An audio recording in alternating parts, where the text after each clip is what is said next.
Wall Street ended sharply lower on Tuesday, with bank stocks bearing the brunt of losses for a second straight day as the Russia-Ukraine crisis intensified, causing anxiety among investors and prompting Apple to pause all product sales in Russia. The Dow dropped nearly 600 points to finish 1.75% lower. The S&P 500 fell 1.5%, and the Nasdaq sank more than 1.5%. Chief Investment Officer at Cap Trust, Michael Vogelzang, said rising interest rates had benefited bank stocks earlier this year, but were now reversing course. The bank stocks have been really sensitive on the upside to higher interest rates.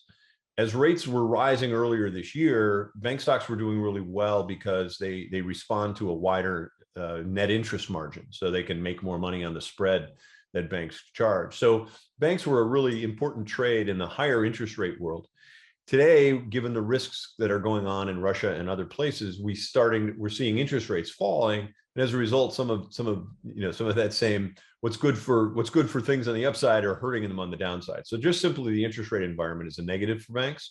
I think secondarily, with the potential chaos of the global financial system, what you're really seeing is the largest banks, the global banks in the U.S., get hit very hard, and of course, European banks are getting hit even harder. So I really think it's a combination of interest rates and the geopolitical risk that we're seeing. Shares of Wells Fargo tumbled 5.75% on Tuesday, while the broader S&P Banks Index fell sharply as U.S. 10-year Treasury yields sank to 5-week lows. Chevron hit a record high, closing up 4% higher as oil prices surged on Tuesday. And at the end of the session, Apple joined a growing list of companies shunning Russia, saying it had stopped sales of iPhones in the country out of, quote, deep concern for the people of Ukraine.